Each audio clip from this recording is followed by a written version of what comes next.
right, good afternoon, everyone. Welcome to our webinar for today. We will be covering engaging and supporting individuals experiencing psychosis, part of our Washington Information Network, formerly known as our Landlord Outreach Calls. That's a mouthful, so thank you so much for being here. I'm very excited to be with you, and I'm going to go ahead and get started. So my name is Crystal Sosha. I am joined by my colleagues, Emily Bands, as well as Dawn Reinhardt-Wood. And we are here today to cover, again, engaging and supporting individuals experiencing psychosis. Emily and Dawn will be available in the chat if you have any questions or need technical support throughout, so feel free to connect with them as you wish. Just a couple things before we begin. A formal welcome. Today's webinar is hosted by the DBHR through the Washington State Healthcare Authority. This is really an interactive training, and we encourage you to ask questions and participate throughout the session. The slides, as well as the link to the recording of this webinar, will be sent by email after this presentation. Additionally, before we jump into our webinar itself, we wanted to share and hopefully get some of your information or some of your responses. If you are able to complete this voluntary survey that's really designed to gather your input on our learning communities facilitated by Rutgers faculty and staff over the past 5 years. So if you've ever attended these webinars, specifically Buried in Treasures, Job Developers, Supported Employment Supervisors, Supportive Housing Supervisors, Learning Communities, we will share a link in the chat where you are able to complete this survey. If it's easier, you can take a moment and scan this QR code and access on your smartphone. And if you have any additional information about this study, please feel free to contact our supervisor, Nora Barrett. So I will go ahead and actually begin. Just kidding. Housekeeping items. So as you know, this is webinar format. So your audio and video are muted. Hopefully you have access to computer audio to call in. Would love for you to ask or respond to questions throughout. So feel free to use the chat by pressing panelists and all attendees. And if you're interested in saving or downloading the chat later, you can save the chat as well. Checking the chat is working. All right. Accessibility, we have enabled closed captioning. So if you are interested or need additional accessibility, please feel free to press those 3 dots that say more, and then you can press show captions and see captions throughout this presentation. If there's any other concerns, don't hesitate to contact us regarding accessibility. As I mentioned, this webinar is being recorded, and this presentation and recording will be shared.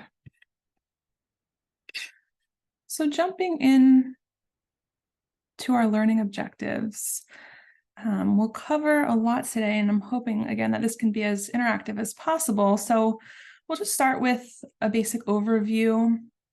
Yes, the recording will be shared with you afterwards, so stay tuned for that, absolutely.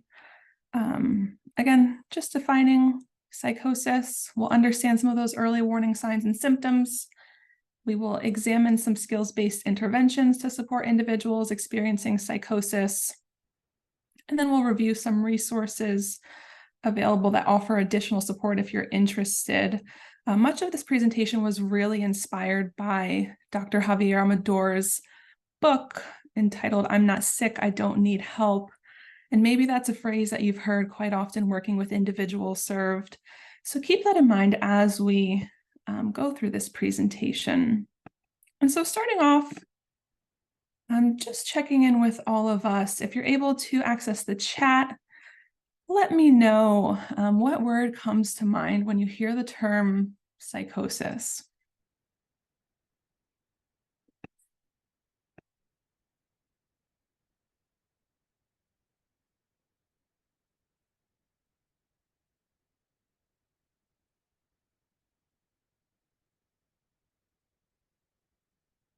I'm seeing lots of responses. I'm seeing zombie-like, hallucinations, unique reality, out of touch with reality, absolutely. Struggle, mental illness, manic, schizophrenia. altered mental status, delusion, unstable perceived reality, yes. Dissociation, unparalleled reality, that's a great word. Delusion, hallucinations, latent responses. Seeing some themes happening here, absolutely.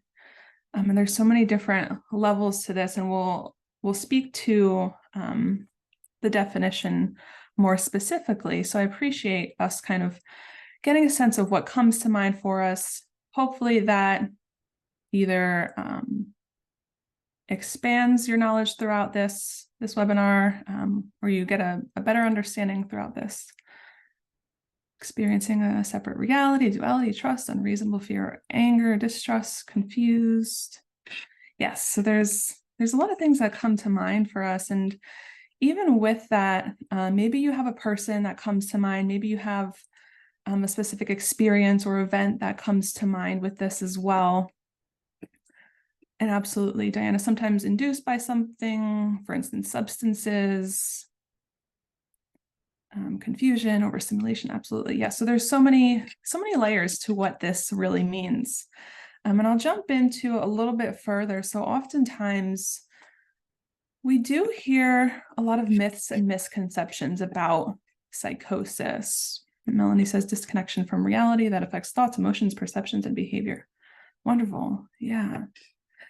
So I only listed a few here, and I'm sure we are aware of many other myths and misconceptions, but some of the most prominent or prevalent ones that I hear quite often, and maybe you have heard as well, are people who experience psychosis are violent, or stay away from people with mental illness or mental health conditions because they are violent.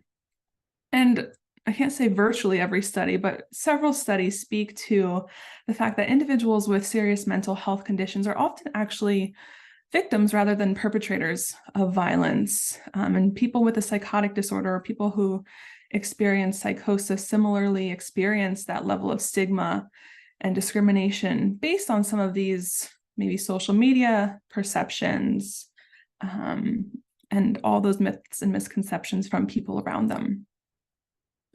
Another that I hear quite often is there's no hope for people who experience a psychotic disorder, and similarly for individuals who are experiencing a serious mental health condition. And we know that individuals with a serious mental health condition, and especially psychotic disorders, are treated at successfully higher rates than any other chronic health conditions, particularly when treated early.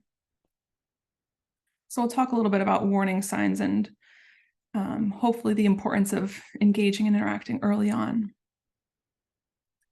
Another, people with psychosis will never recover. So similar kind of concept. And this was especially common when Pat Deegan shared her experience, who, when she first experienced her acute episode of psychosis, she shared that she was told she needed to retire from life, avoid stress, take large doses of medication for the rest of your life, and you might as well just retire from living at this point. Which we know things have shifted since that time with deinstitutionalization and being able to acknowledge person-first language, person-centered care, all of this that really has developed and impacted the way we view recovery. And we know that there's so many evidence-based treatments that support people with psychosis to manage those symptoms and to be able to live a fulfilling and successful life. Lastly, I've heard if you develop, or if you have an episode of psychosis, you will develop schizophrenia. And psychosis may be a symptom of a mental health condition such as schizophrenia, or bipolar disorder, severe depression even, but you may experience psychosis and actually never be diagnosed with schizophrenia. So keeping that in mind, I'd like to throw in another thing that I've heard, and maybe you have heard this as well, so let me know if you have. I was working in a community agency, and we once heard an individual shared that they believed that psychosis and schizophrenia was contagious. And so a lot of that was re-educating this person that these symptoms are not something that are passed on or transmitted to you. Psychosis and schizophrenia is not contagious per se. So I'm not sure if others have heard that, but again, a lot of myths and misconceptions as we talk about this.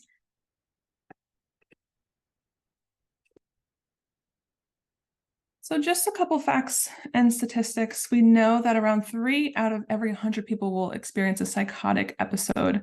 And 25% of individuals who experience psychosis will never actually have another episode, whereas another 50% may have more than one episode and still be able to function effectively and live in the community, and be able to achieve recovery and live a fulfilling life. We know that the onset, specifically for males, is typically in the mid-20s, and for females, onset in teens to late 20s. We know psychosis can happen to anyone. Most often it happens between the ages of 12 and 25. However, people can experience a psychotic episode at younger and older ages. Sometimes it's that transition age that happens, transitioning through life events. But this can also happen due to many other health conditions. For instance, adults with neurological disorders, maybe changes in brain functioning, or that disruption of brain functioning. Additionally, we also know that individuals who are historically marginalized or minoritized experience trauma and have higher rates, observed rates of psychosis. And so we'll talk a little bit about the impact of culture on symptoms as well. So thinking about, and I'm putting this in quotes, a difficult or challenging person that you may have worked with, what behaviors did they experience or display? And feel free to share in the chat.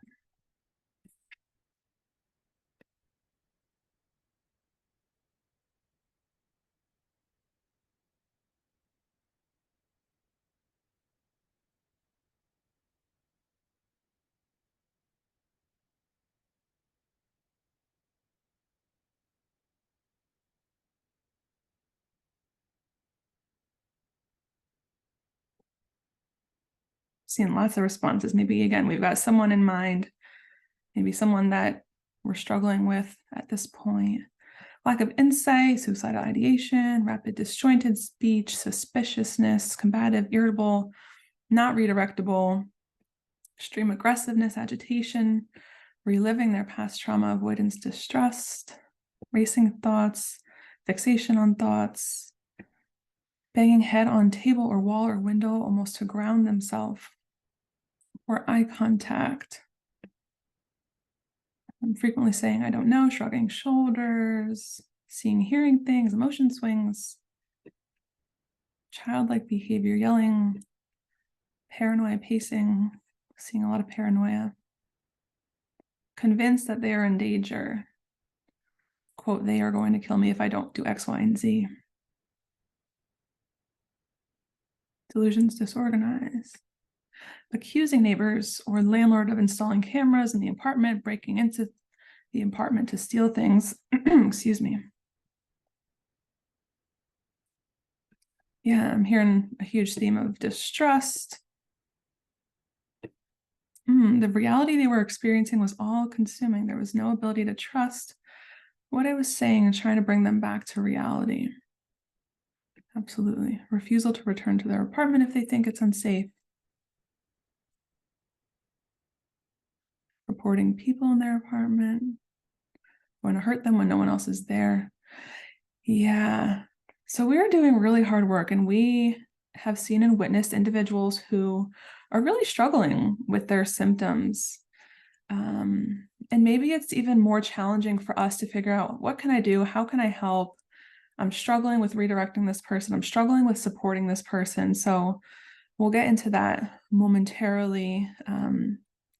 But thank you for sharing some of those examples.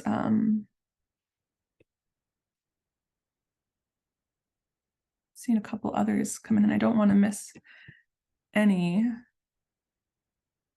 Thinking people are spying on them, camping outside to avoid people, imaginary family members, hallucinations. One participant would be just fine for about 3/4 of the meeting, but as soon as they started talking about his family, he would go into a paranoid spiral and start speaking in hushed tone as if they were being listened to. Yeah. Convince the FBI, police, CIA are after them. Yeah, I mean, that's a common thing we hear with individuals experiencing psychosis or psychotic symptoms, doing things with no recollection. And there's such an overlap with symptoms here too, because I'm seeing things related to trauma and dissociation and memory recall, anger and lashing out when attempting to get them to understand that we are experiencing different realities. Okay. Wandering around with no destination. So I'm hoping that just seeing others' responses in the chat, you can acknowledge that you're not alone in some of the things that you've experienced, the individuals that you worked with. So when we talk about psychosis, we really talk about some of these behaviors, and we talk about psychosis as not an illness, but rather, someone once said it this way to me, and I'll never forget it, a constellation of symptoms. So I kind of imagine this, what is this? A map of sorts that really speaks to each of the elements that this person is experiencing. So it really is affecting mind, where there has been some loss of contact with reality. Thoughts and perceptions are often disrupted. They may have difficulty recognizing what's real and what's not. Another way to think about psychosis is as unshared experiences that occur across a spectrum, from least distressing to most distressing, and from doesn't interfere with daily functioning to very much interferes with daily functioning. I'm no longer able to perform some of those activities of daily living or attend to my basic needs. And then we speak about some individuals who, really enjoy the presence of their symptoms. So there really is this spectrum. So it's these unshared experiences that occur across a spectrum and vary from person to person. Yes, we hear themes that happen quite often for many individuals, but keeping in mind this kind of spectrum and this collection of symptoms. And when we think about warning signs, especially for individuals who may be experiencing a first episode of psychosis, we're often noticing changes in emotion and motivation. And again, as I mentioned before, there's such an overlap with so many other symptoms that happen as it relates to trauma, mood disorders. So keep that in mind. And I'm definitely validating some of the challenge that there might be with teasing apart all of this. So when we think about changes in emotion, thinking depression, anxiety, irritability, maybe their affect is blunted, or maybe they have an inappropriate emotion. So you're noticing laughter that's not congruent with the situation. So maybe this person has very strong emotions or no emotions or affect at all. And motivation and energy also shift. So that reduced energy, reduced motivation. And when we're thinking about changes in thoughts and perception, we are really looking at some of those difficulties in concentration or attention, some of the suspiciousness or paranoia that we mentioned. And so keeping all of these elements in mind, again, it's this constellation of signs and symptoms. Maybe this person is feeling like people around them have changed. They have some of these odd ideas, unusual perceptions, or maybe unusual to you, unusual for their perhaps baseline behavior. And maybe there's a greater increase in senses, so smell, sound, color, as well as changes in behavior. So sleep disturbances, social isolation, withdrawal.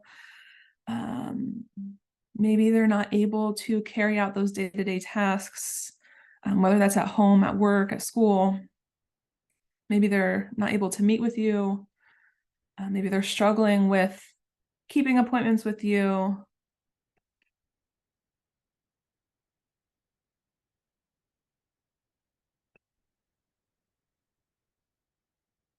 I'm seeing a response in the chat from Katie. Those with suicidal ideation can change from depressed to happy if they have formulated an exit plan. Yes, so there's maybe there's an incongruence with what they're feeling internally and what they're expressing externally.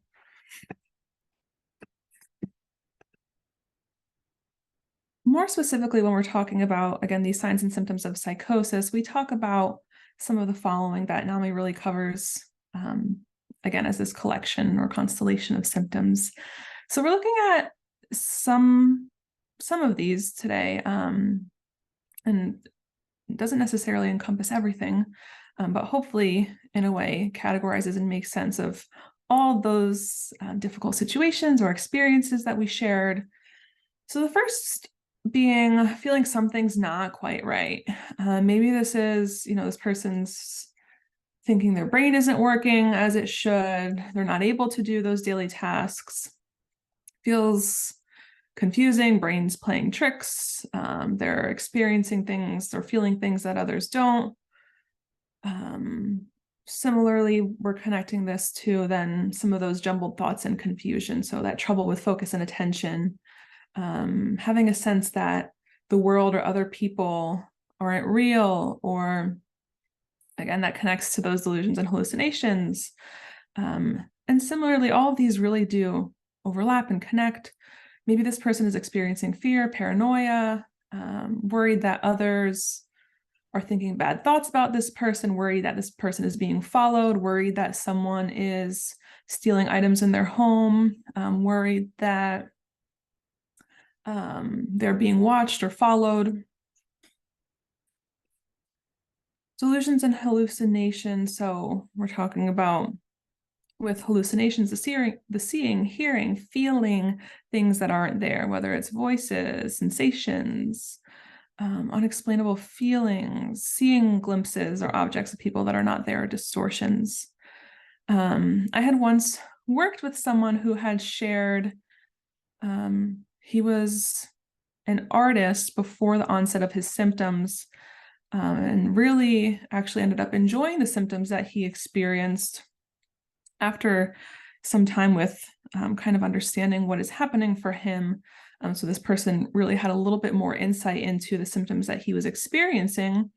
But when he had some of those visual hallucinations, he was able to really create new artwork. So we know that visual hallucinations may be actually less common than auditory hallucinations or hearing sounds, voices, commands.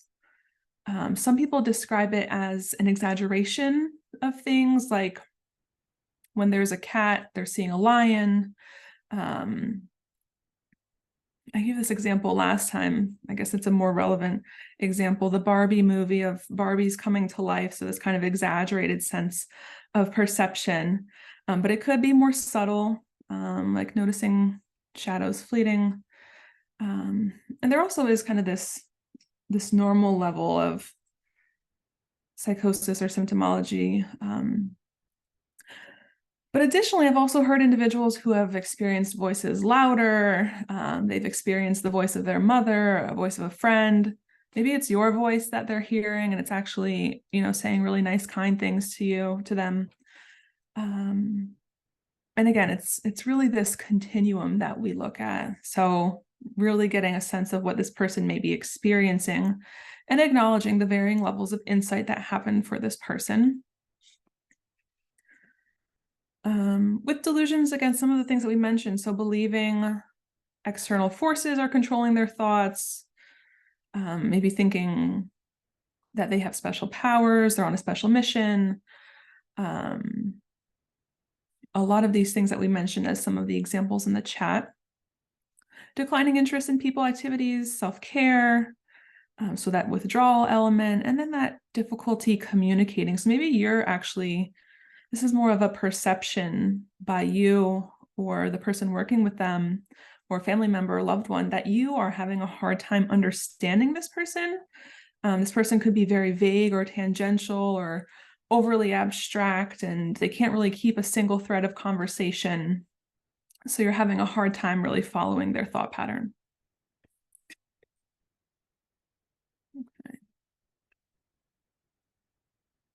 couple other things before we get into some of the juicy information.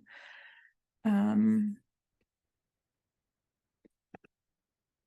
want to talk about those 6 factors that influence the onset of psychosis. And research really shows that a number of factors can influence the onset of psychosis. And there's no one cause of psychosis. Psychosis can occur from a combination of complex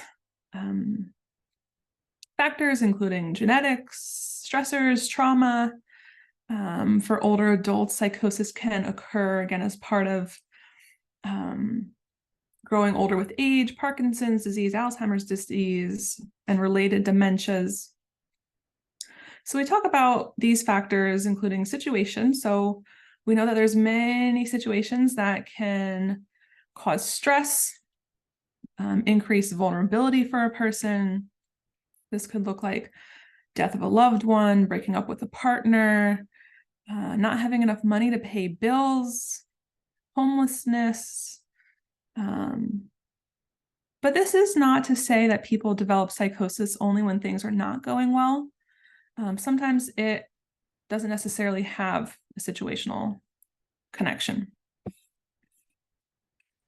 With physical state, so this person's physical state, whether it's poor sleep, changes in brain development, can all contribute to a risk of psychosis, as well as thoughts, emotions, perceptions, actions. All of these things we've really covered, but a lot of this can be connected, as well as having this disconnection from these things.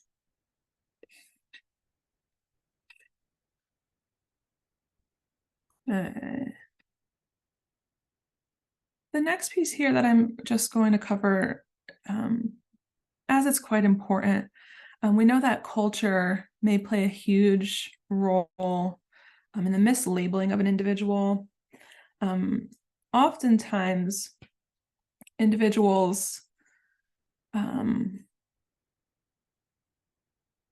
who have been historically minoritized, marginalized, clients from linguistically and culturally diverse backgrounds, access mental health services less often, and when they do seek help, they're often misunderstood. So there's this misinterpretation of symptoms, and they're often likely to receive treatment based on some of the stereotypes of the culture, or without even kind of the knowledge or the education about this person's culture. Oftentimes, psychiatrists may misdiagnose individuals with a psychotic disorder rather than a mood disorder because of the misinterpreting of these symptoms. So keeping that in mind, we know that culture plays a huge part in this, especially for individuals who may describe some of their symptoms as saying, I have a nervous problem, I'm possessed by evil spirits. I had someone share a story with me about an individual that they were working with, who shared they weren't sleeping well. And when more information really came to light, they found out that this person was sleeping on the floor, which that can be uncomfortable for anyone. Maybe first thought is lack of access, or does not have access to the necessary requirements to have a bed or to live in a place where there is a shelter for this person. But in this case, this person was taught by his family that sleeping on the floor is better for the evil spirits not to enter his body. And if someone didn't realize this, that this was related to culture, upbringing, mislabeling could often happen. But in reality, this was quite well controlled. And much of this was really just, I'm not sleeping well because I'm sleeping on the floor, not because of any of this cultural impact. So keeping that in mind, and feel free to share if you've experienced or have worked with a client where this may be common as well. All right, so I'm going to share a video, and I hope that this brings a lot of light into this concept. If you've seen this you'll be seeing it again, but I really enjoy this video. Again, this is Dr. Javier Amador, who wrote the book, I'm Not Sick, I Don't Need Help. And he talks about this concept called anosognosia, and notes that there's this huge resemblance between the neurological syndrome called anosognosia, which is this unawareness of deficits, symptoms, signs of an illness, so that lack of insight, as well as, again, this poor insight for individuals with mental health conditions. So I recommend watching the full video, but we'll share a little bit of this today, and hopefully this offers some insight for us.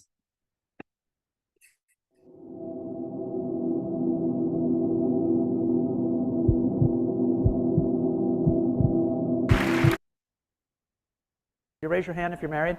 Sir, can I ask you to help me right? So I'm talking about this, but what does it feel like to have anosognosia? For this, I need a volunteer, someone who is married. You don't have to be happily married, just married. Could you raise your hand if you're married? Sir, can I ask you to help me right there in the yellow shirt? Sure. What is your first name, sir? Richard. Richard, I'm actually uncomfortable doing this. This is a strange thing I've been asked to do by your family. How long have you been married to your wife? 46 years. 46 years. What's her first name?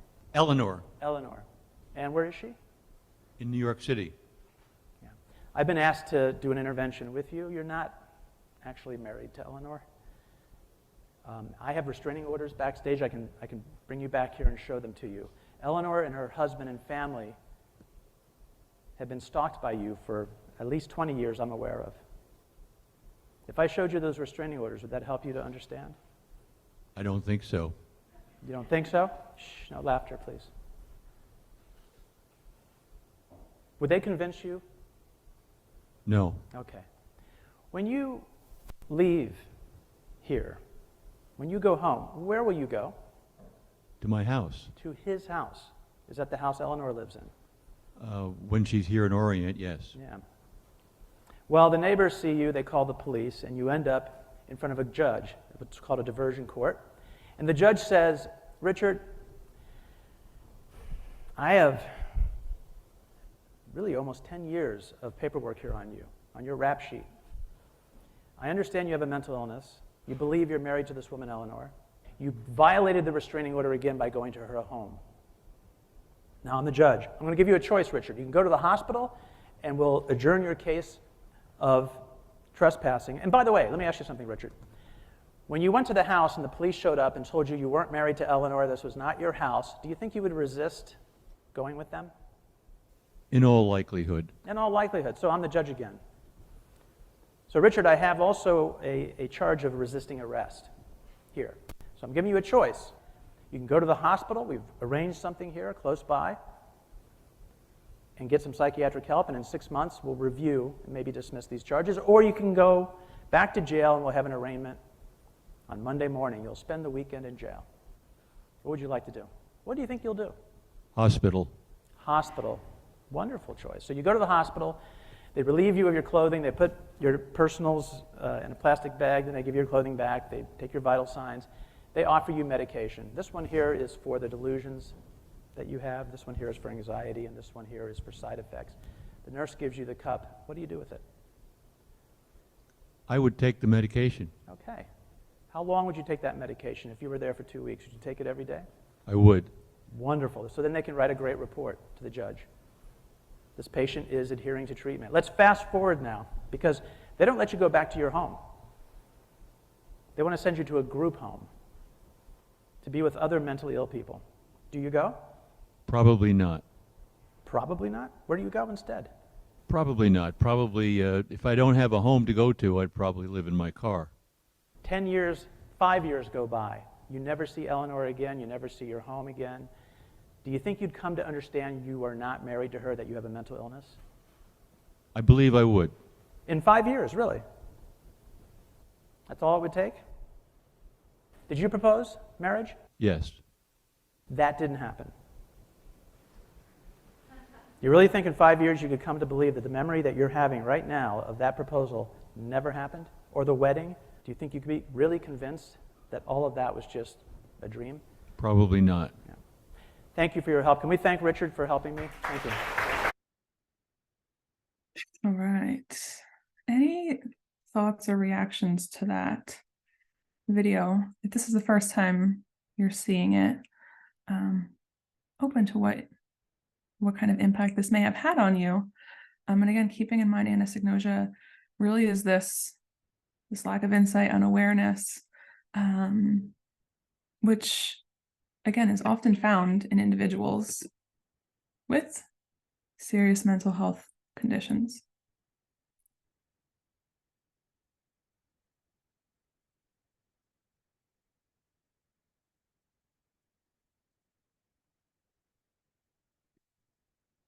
And is that how it really feels? From my understanding on watching the video and from research and, kind of this connection of things, that is the best way that is played out. And that is often what this person is experiencing. Yeah, it's this emotional pain. It's this distressful event. It's heartbreaking, really. I mean, think about it. If this was you in the audience, I can almost see a little fear in this person's face and voice.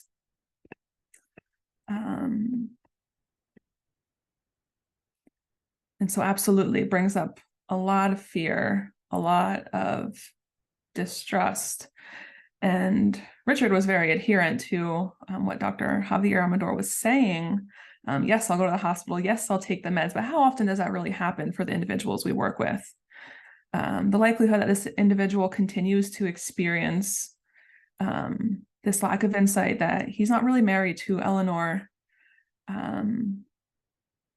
often takes much longer than 5 years. Individuals are in and out of treatment or lacking treatment for several years. I know I've been working in the past with individuals, and I've been their 26th case manager, and and they're in their mid to late 50s, early 60s. So how long this person has been experiencing some of these things. So appreciate you all taking a moment to watch this and to really get a sense of what happens for an individual who experiences some of this anosognosia or this lack of insight.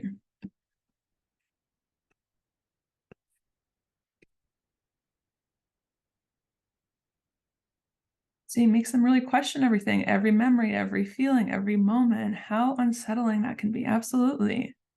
Which part of my life has been real?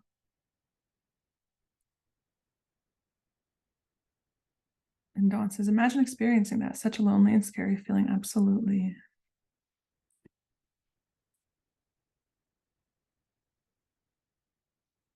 So again, I will say, I can't speak to brain injury, but anosognosia is often a symptom of individuals with a neurological condition. So that happens most often in chronic health conditions. You see it in the health field, and it's really transitioned into getting a better sense and understanding of how this is happening for someone with psychosis or a serious mental health condition.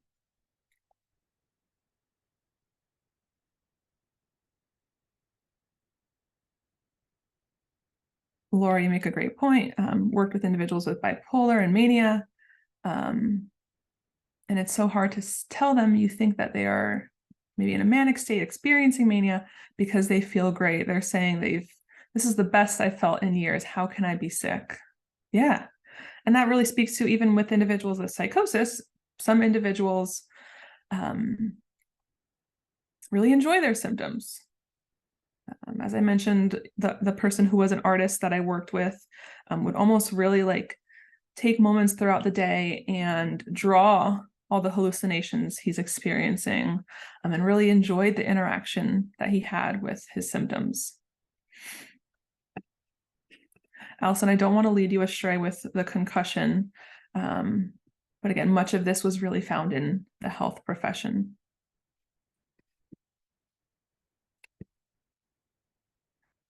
We'll talk a little bit more about anosognosia and the difference between denial as well.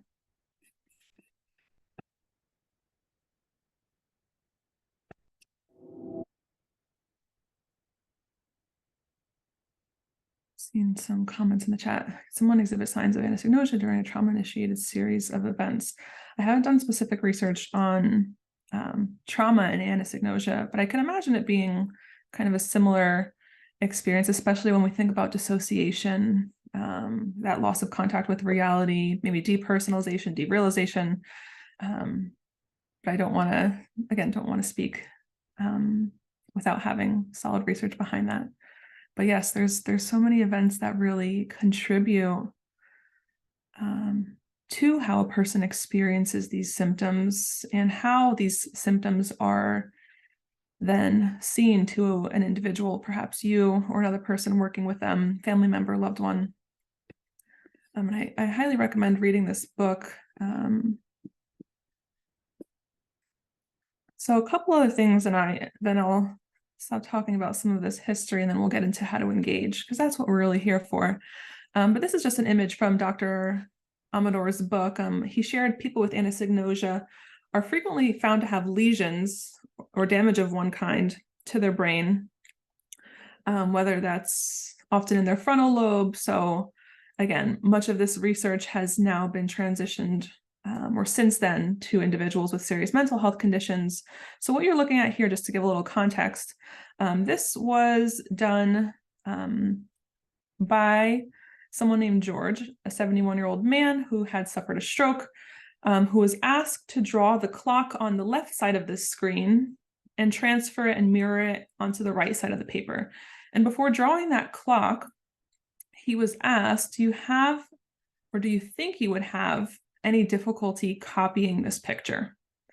And George said, nope, I won't have any difficulty. And then you can see the right side of this screen showing the figure of the drawing that George had created. When it was pointed out to George that the numbers were drifting instead of how it appears on the left side, George had insisted, no way, that's not my drawing. You must have switched my drawing. I didn't draw that. So he was really operating under beliefs that were linked to his past self rather than his current or present self. And he saw the numbers maybe drifting outside the circle, but believed or perceived them to be in the right place. So our brains are really built to order and even construct our perceptions of our reality. Another thing here, again, this was shared in Dr. Amador's book as a simple example of what he's really talking about. So just looking for a response from a couple of us, what letter appears in the box?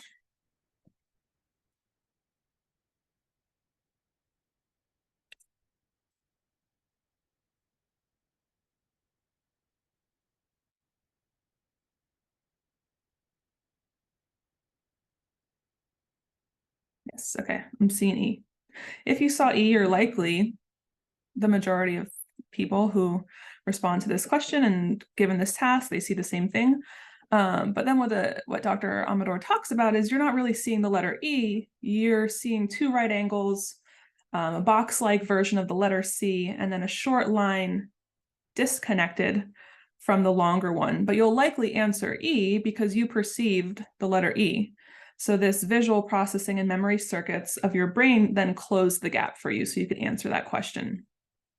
So further research then really supported the idea that poor insight into illness often stems from this kind of mental defect rather than an informed choice.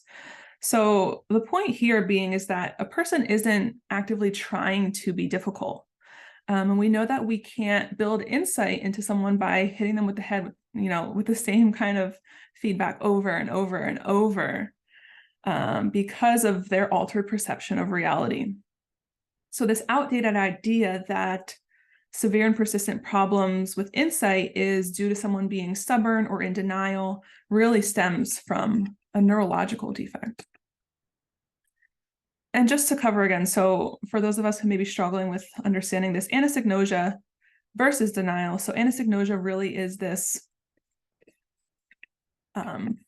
lack of insight that's severe and persistent. So it lasts for months, years. The beliefs are fixed and do not change. So this person's saying, I'm not sick, I don't have symptoms, I don't need help. And And they don't even change when the person is confronted with evidence that they are wrong. And lastly, those illogical explanations to attempt to explain away the evidence of the illness are common. So confabulations happen quite often. But the difference here being is this insight is so severe and persistent. And we're hearing a lot of these phrases like, again, I'm not sick. I don't need help.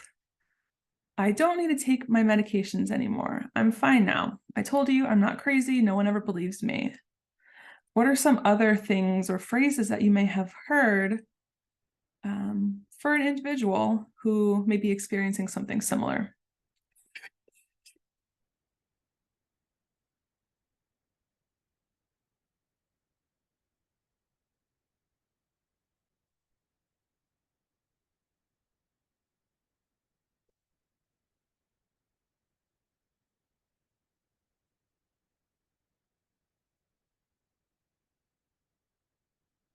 I know you're a cop when you're 100% not a cop.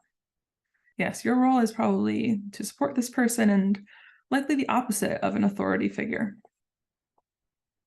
Those medications are poison. You want me to take poison. I'm better now. God is telling me what's right. Hearing versions of these every day. Absolutely. Yes. And it's so important to recognize that delusions, hallucinations, these symptoms are all very real to this person. I worked with someone who believed they were going to marry Elon Musk and that they were in a relationship. Yes, I've heard actually a lot with, as it connects to politics. So individuals, as the Me Too movement was coming along, individuals were expressing concerns regarding history of sexual assault by political figures. And that can be quite concerning, especially given kind of the time of the political movement. Maybe it's making you question, is this really happening? Which then again speaks to this person or speaks to this person's symptoms. So really doing our best not to dismiss, minimize, or argue with this person. Similarly, not acting alarmed or horrified or raising your eyebrows or laughing at this person's experience. Okay. So the moment we've all been waiting for, how can you help this person to engage in treatment? And we'd love to hear throughout this time what you really do that works, but I'll talk about a few different strategies that Dr. Javier Amador talks about, as well as some strategies that I have learned over time that have been helpful. And these are not all inclusive by any means, but hope that you may find it helpful in the work that you do. So first and foremost, we're talking about when working with individuals with serious mental health conditions, experiencing psychosis, may have that lack of insight or are unaware of the symptoms that are happening for them. We know that the traditional medical model rarely works, and this is not new news or new information to us. We know that individuals who follow a traditional medical model, what that really means is that this person is coming to see a medical professional or provider because they believe that they have a problem and they want help. And based on all the things that you have been sharing in the chat with me, that's quite the opposite. So no amount of arguing will help this person, and no amount of maybe oftentimes like showing other evidence will assist this person in shifting their perception of their reality. So we talk about supporting, communicating, and encouraging. And specifically, we talk about seeing some examples in the chat, and feel free to share examples that have worked for you, because we want this to be a learning community, and sharing with each other is extremely helpful, especially when we've all worked with individuals experiencing psychosis or symptoms that may be challenging for us. So we talk about LEAP as one of our motivational enhancement strategies. And LEAP really stands for listen, empathize, agree, and partner. And these may sound like your basic counseling skills. So if you've attended undergraduate, graduate school, counseling, social work, a healing arts of any sorts, I'm sure that you have learned quite a bit about listening, active listening, reflective listening. So we'll talk a little bit about that, but we want to talk about listening as this really first step. So really moving away from arguing or trying to shift this person's reality and listening to this person. Dr. Amador really talks to kind of coming from a place of respect and understanding. And to be clear, you don't have to agree with this person's reality or the realness of their experience, but you do have to be able to listen genuinely, authentically, and respect their perception. And the cornerstone of this strategy is reflective listening. Just making sure that we are checking in with us. Are we familiar with reflective or active listening? I've seen variations or advanced empathy. Hopefully we have a basic understanding of some of these skills, but we'll talk a little bit more what that looks like. Yes, okay. So when we talk about listening, especially being in this field, many of us probably have listening, reflective listening, active listening as, if you had it on your resume at some point, as one of those top skills. But we know that reflective listening and active listening really requires being with the person without commenting, without disagreeing, without arguing, without judging, without reacting. And it sounds a lot easier until you hear this person saying, there's nothing wrong with me, I don't need help. I don't even understand why you're coming to my house right now. I don't need you to come to my apartment. There's no need for that. So we talk about just some of these basic skills. With empathizing, again, we're really empathizing for those feelings of this person as they may be connected to the delusion. So maybe this person is really experiencing fear or anger or frustration, whether they're rational of, maybe this person is saying, I'm so tired of everyone telling me that I'm sick. Or maybe it's some of those irrational thoughts or feelings like the CIA has planted microchips in the capsules of this medication so they can track me. That's why I'm not taking this medication. So really empathizing with that feeling of, that frustration, that heavy feeling of distress. Often, again, it's that fear of medication, being stigmatized, discomfort. So a lot of this is really important to connect back to the feeling. And when I say agree, or when Dr. Amador talks about agree, this really means finding common ground. So if you want someone to admit that they're sick and accept treatment, but they don't believe that they're sick, why would they take medicine for an illness that they don't have? I can say I am actively guilty of not taking a medication as prescribed, believing I'm not as sick. I don't have a cold. I'll be okay. It's seasonal allergies. I'll be fine.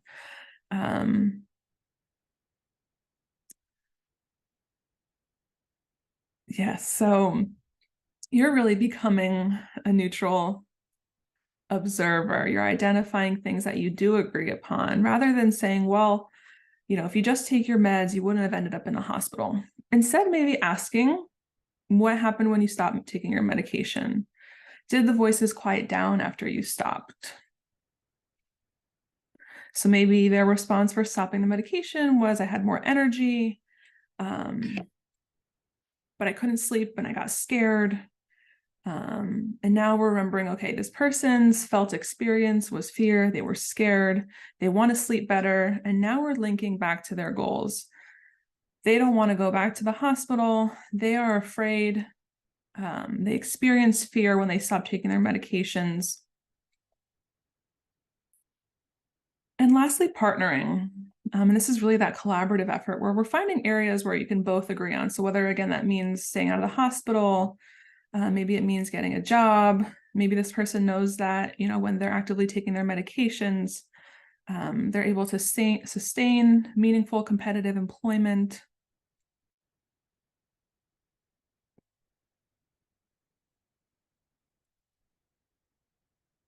And hopefully I'll answer some of the questions as we go through this presentation.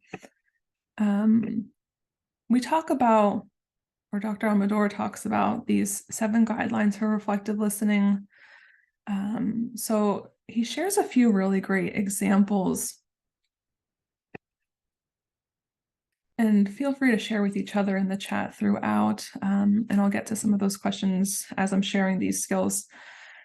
But Dr. Amador talks about a couple really great examples and several other skills in his text. So again, pulling much of this from his text, I'm not crediting myself by any means. But when he talks about these 7 guidelines of reflective listening, much of what he talks about is making the environment safe. So the more doses of reality you try to give someone, the more denials you'll get, the more frustration you'll receive. And maybe it's a moment to acknowledge, I haven't been listening really well, especially if this is someone that you've been having this back and forth conversation with. At the same time, knowing your fears. So some of us may be afraid if we're reflectively listening, if we're actively listening, that means we're agreeing with this person and they're going to think that we are in on the delusions or hallucinations, and we also see it too. But we want to show someone that we can listen for understanding. The next piece is stop pushing your agenda. And this is a lot of the time where we might find ourselves in that action stage of change. We're one step ahead of this person. We know that this person may be refusing to seek treatment or medications or take medications. So our goal here is really to listen. If this person is trying to, or the person you're trying to talk to is feeling upset about having to take the medicine, maybe exploring feelings, and not encouraging or pushing your belief. So a lot of this comes from checking your own biases. But it could look like, I'd like to understand why you dislike taking your medication. Would you mind talking with me about that? I really just want to understand how you feel about it. And you may continue to get some of the same responses. So hopefully, as you're kind of listening to this person, you are finding a way to connect back to their goals. And oftentimes it's, letting it be. If you have a conversation with someone and you're realizing this person is becoming more distressed, making sure that, you're both safe in this situation. And being able to respect what you've heard. So really, again, echoing what you've heard without criticism, without judgment. The slightest eyebrow raise can make or break your rapport with this person. Finding workable problems. So again, the problem might be us and everyone telling this person that they need help. So maybe it's about, again, both agreeing that avoiding another hospitalization would be a good thing. I didn't like the hospital and I don't want to go back. So hearing these words from the person that you're working with can be a way to then connect it back to supporting them in exploring the reasons for taking medication or not. And then the last one here, writing the headlines. Dr. Amador describes the headlines as the problems this person believes they have, not the problems you say they have and the things that motivate them to change or the things that are most important to them. So ultimately, you're going to work together to support this person in understanding their problem as they define it, but link them to some additional support, harnessing what motivates them. Again, maybe you're connecting to larger goals, employment, school, permanent supportive housing. Maybe there's struggles with landlord. And if this person is taking medications, they're able to experience less paranoia and they experience less conflict with housemates or people living in their apartment complex. So keep these elements in mind. When we're talking about another skill, and again, straight out of Dr. Amador's book, we talk about this delaying tool. Oftentimes, again, there's this strong fear of using reflective listening, especially if this means we believe the person's beliefs, and that's not the case. So you want to really be able to delay giving your opinion about controversial topics, whether it's, again, some of the delusions, hallucinations, desire to take medications. You really want to build rapport with this person, preserve the alliances for as long as you can. You want to continue meeting with this person. You want them to gain a sense of trust. You want them to be able to find effective ways to navigate some of these challenges. And so when we delay, what we're really doing first and foremost is honoring the question. So oftentimes, thinking of examples, maybe this individual is now asking us, you came to my apartment, or they're saying, you came to my apartment. Didn't you see the camera inside the ceiling? I know the CIA is watching me. Don't you think so too? And a lot of what this may look like, or how this can kind of shift, because again, there's definitely a fear of, if you nod or if you agree, this person, believes that you believe them. And so when we're honoring the question, what this looks like is, I will answer your question about the CIA. Can you give me some more details of what happened? Or you've asked me many times whether I think you're delusional, or whether I think maybe they're using the words like crazy. They're saying they're not crazy. Do you think they're crazy? And attempting to change the topic is looking like, okay, if it's okay with you, before I tell you what I'm noticing, could you tell me a little bit more about X, Y, and Z, whatever that may be? And asking permission to do so. So we're often asking before gathering information, before changing the topic, before completely ignoring. We're not switching the conversation or deflecting. So we're really further exploring, especially if this is again, medication concern. Maybe this looks like, I'll answer your question about whether you should stop taking the medication, but before I do, I want you to know that, I think your opinion is far more important than mine. So can you tell me all the reasons that you might want to stop taking your medication? And then this person may say, but you're the professional. I want you to tell me what to do. So we're really then leaning a little further on this, relying on this person's story and relying on this person's ability to tell you their reasons for this.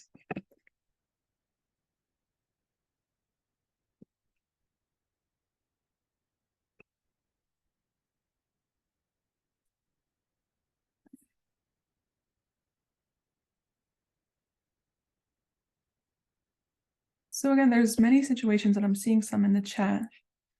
And hopefully we'll get to some of these. Acknowledging that individuals have varying levels of insight. And if there's a safety concern, we talk about ways to make sure we're mitigating any kind of concerns for safety risk or safety threats. But we'll talk about that in a moment. I may skip over this, but again, when we're thinking about if this person is asking us, do you think I have a mental illness and I need to take medicine?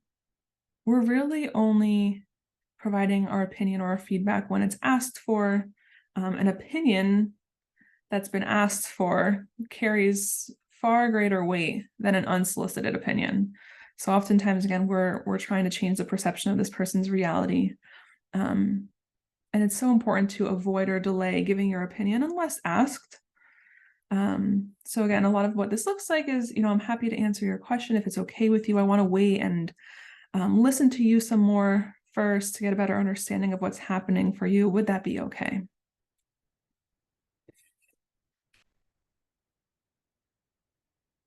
So when we give our opinion, it can be helpful to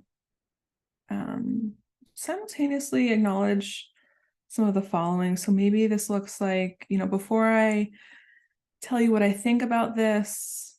I want to apologize because it might be difficult to hear. And Dr. Amador talks about these 3 A's for giving your opinion, especially when this person is kind of continually asking, what do you think about this? Do you agree with this? Is this happening? Don't you see it too? But you're acknowledging some fallibility in this. So also, I could be wrong. And I respect your point of view, even though we don't share the same thoughts. I hope that you can respect my perspective as well. Again, this varies for individuals experiencing varying levels of insight and symptomology. But when we're getting a better understanding of what this may look like, there can be some helpful questions to ask. So oftentimes it's asking the person, what's this experience like? Tell me a little bit more about that experience. Oftentimes, yes, they're potentially facing eviction. They're facing conflict with housemates. They're facing concerns about paying their rent. It's becoming a financial issue. It's becoming an environmental issue. Maybe this person is simultaneously experiencing hoarding behaviors. This person is struggling overall with their mental health symptoms. They are not tending to their day-to-day needs. And so really taking some time to better understand this person. And I often connect with how this is impacting this person. What do you do when that happens? What makes it better? What makes it worse? How do you feel when it happens? And again, depending on insight, it could be helpful to ask, are sounds getting louder? Are lights getting brighter? Is it harder to concentrate? Does it feel like others are staring at you? Does it feel like and you can, use language that you've heard them say before, especially with reflecting and validating. Does it feel like you're losing your mind? Has there been other ways that all of you have asked questions to better understand a person and the symptoms they're experiencing, acknowledging that there can be some challenges with this, but any successes or any moments that have helped you support this person and gain insight into their situation?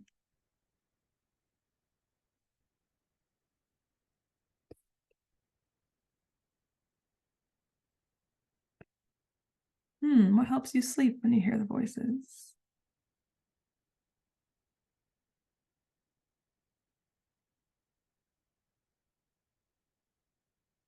Absolutely. So then we're building upon maybe this person's strengths. They have possibly some coping skills that already work. And there's probably layers that happen for these individuals as well. Maybe they're coping with alcohol. Maybe they're coping with a substance. So many different ways that can be used to cope, or many different possibilities. Okay. Keeping some of this in mind, and thank you, Christina. Is there a time the voices got louder, more frequent? Absolutely. I'm forever trying to explore frequency, intensity, duration, how long, how often, when did it start? What was happening for you? So we talk about additional skills. So to all my DBT fans out there, these skills are accessible and concrete for individuals who may be experiencing distressing emotions as a result of psychosis. And you may be saying, Crystal, DBT is intended to be structured. There's a specific format and a way to adhere to DBT. And you're absolutely right. And at the same time, for a non-research oriented application of DBT, so long as the person is able to grasp the skill concepts in some capacity, they can benefit from these skills. So we talk about, in DBT, dialectical behavior therapy, we talk about mindfulness, distress tolerance, emotion regulation, and some of these things can be helpful in bursts. So when we talk about mindfulness, oftentimes it's really activities that require more guidance than silence time, and the guidance can really include specific mention of their psychotic symptoms in a normalizing way. We'll talk a little bit about distress tolerance skills. So being able to have some of these accessible, concrete, quick results, and I'll jump to it in the next slide. And then emotion regulation. So being able to regulate those distressing emotions associated with their symptoms. So this person is afraid, this person is distressed, this person is upset, this person is irritated, connecting all of that back to some of the skills. I have a client who watches cat videos when she is dealing with nightmares that awaken her, and she's having trouble getting back to sleep. We discuss the videos because she likes to share the videos. That's something that I want to do. I love cats. So being able to watch cat videos sounds like you're connecting to what this person enjoys, and this supports their sleep. Wonderful. I'd love to hear that. When we talk about distraction, and I'm a big fan of distraction personally, whenever I have something to do that's overwhelming, that's a huge task or a huge project, I will clean my whole place. I will do all my laundry. I will make meals for the next few days. I will do everything and anything except for the task at hand. So when we're thinking about distraction, a lot of what this looks like is staying awake. Dawn, you're funny.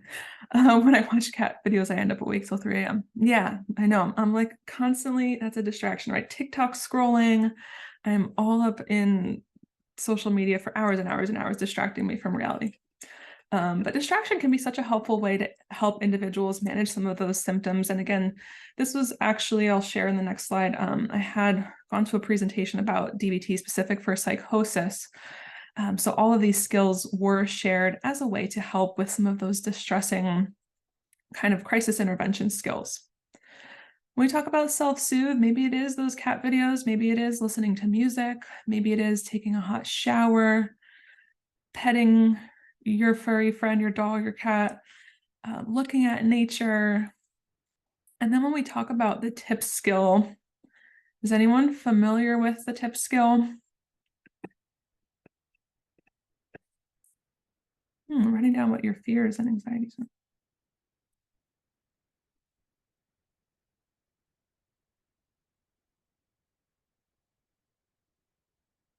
Oh, perfect. Okay, so the tip skill talks about, yes, changing your body chemistry, exactly. So the acronym itself is temperature, intense exercise, paced breathing, and paired muscle relaxation, as you see here. And what this really is, I often use the temperature element. More specifically, you're changing the temperature of your body and your body chemistry by tipping your face into cold water, using cold ice packs, while holding your breath. So this induces that human dive reflex where it then sets off that parasympathetic nervous system, reduces some of those physiological and emotional arousal symptoms, so that distress level is then decreasing. And essentially, this is similar to mammals who are swimming in cold water. So you are really tricking your body into thinking that you're swimming into water. And when humans or mammals swim into cold water, their heart rate decreases. You're, again, reducing this kind of level of distress. When we feel those intense emotions, our heart rate is often elevated. So this helps decrease our heart rate. And again, keeping in mind if the consumer or individual that you are working with has a heart condition, of course, connecting with primary care providers, but really the temperature is getting a bowl of cold water and holding your breath and plunging your face in a bowl of cold water for 30 to 60 seconds, or as long as you can without it being intolerable. The point is not to feel worse. The point is to feel a little bit better. I'm seeing someone share client pours water over their head when stressed, sometimes several times a day. Yes, I've heard of individuals just jumping into the cold shower for 30 seconds, and what an impact that has. Even thinking about cold plunging has been a popular trend these days. So similarly, kind of reducing heart rate, helping overall level of distress. Yes, helps clients get a sense of emotional control. Absolutely. Hold an ice cube. Yeah, if you don't have access to a bucket that your head can fit in, because I sure don't. I often hold an ice cube myself, like squeezing it and releasing it at the same time. You're almost doing this paired muscle relaxation. Would be quite awkward at work. If you get an ice pack, if you're at home and, thinking about individuals that we work with, maybe they have so many freezer items, this person can access, their frozen veggies or whatever is in their freezer, maybe placing it on their temples, back of their neck, holding it in their hands for a little bit. You'd be surprised to see the impact that has. With intense exercise, so this is not running the New York City Marathon, although I'm so moved to see individuals do that. And I'm feeling the urge to run the marathon myself, although I'm not a runner. With intense exercise, it really is this kind of intense burst of exercise. So this could look like, running up and down the stairs, doing a good handful of jumping jacks. You don't need, workout equipment to do this kind of intense exercise. And paced breathing is this slowing down of the breath. So the breathing out is often taught as longer than your inhale. So maybe this looks like breathing in for 4 seconds, breathing out for double the amount, so 8 seconds. Box breathing as well. So yes, it could be breathing in for 4, holding for 4, releasing for 4, kind of starting over. And this has so many variations. I've also seen rainbow breathing, which you take a piece of paper and you draw. As you inhale, you draw up. As you exhale, you draw down. And I've seen individuals, we've done this, especially in a group setting. You can bring out the markers, and then this person can kind of create this rainbow with different color markers based on just their own breath.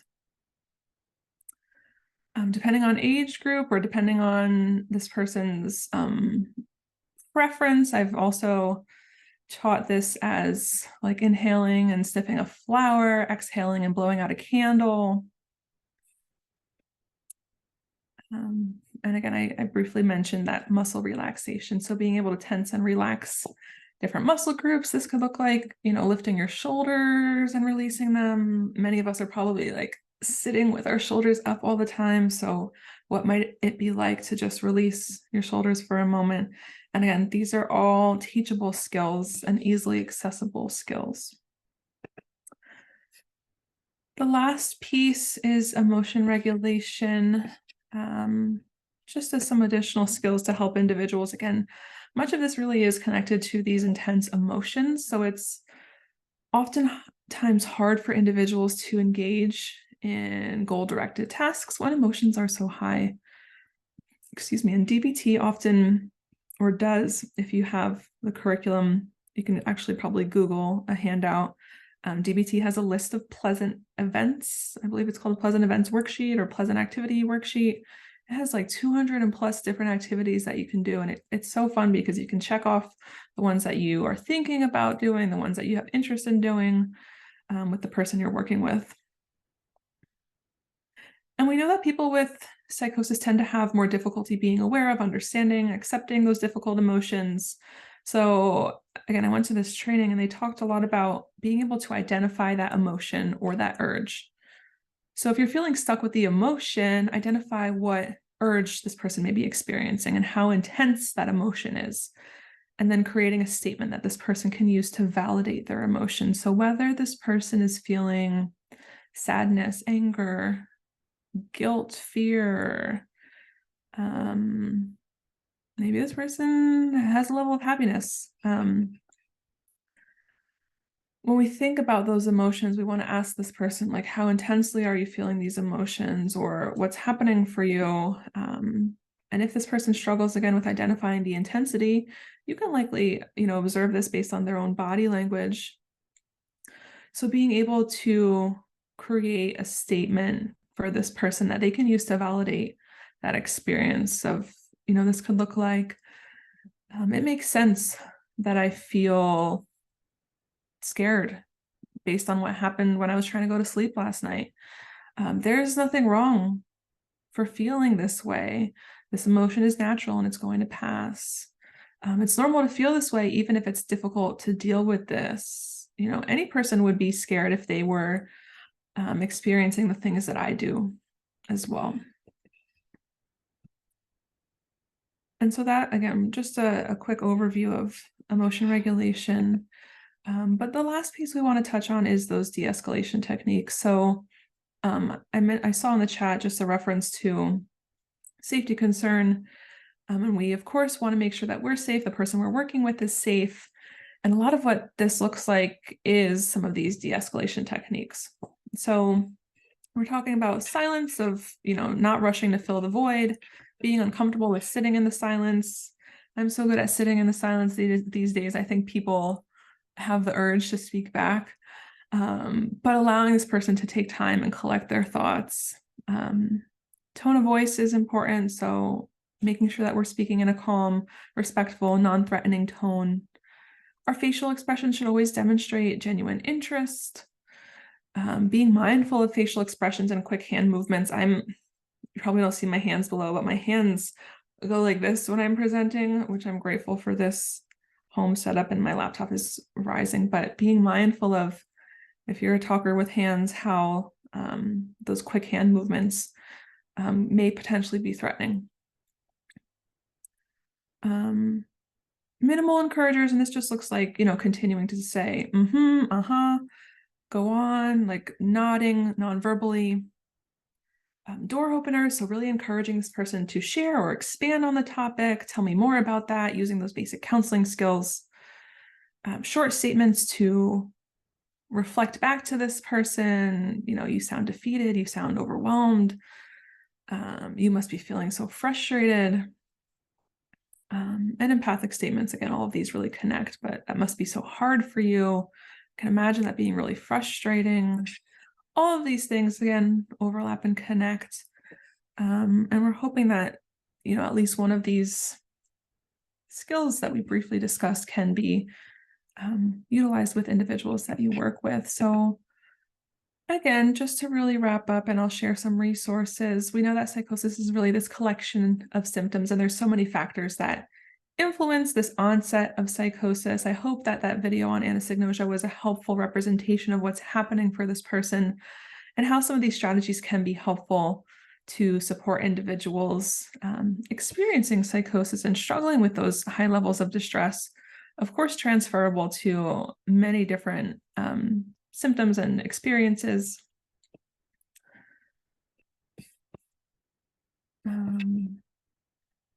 Lastly, we have a couple books on the right-hand side. Please ignore, I apologize, the left-hand side is New Jersey specific. But a couple books here.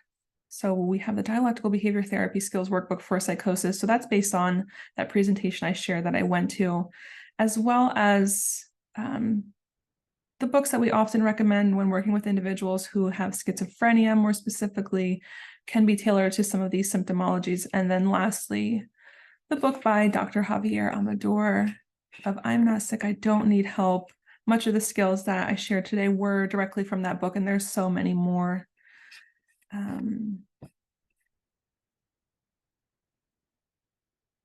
So that is it for me. Thank you so much. We appreciate your time, attention, participation. Again, today's webinar was hosted by DBHR through the Washington Healthcare Authority. I'd like to remind you that the slides and a link of this recording will be shared with you.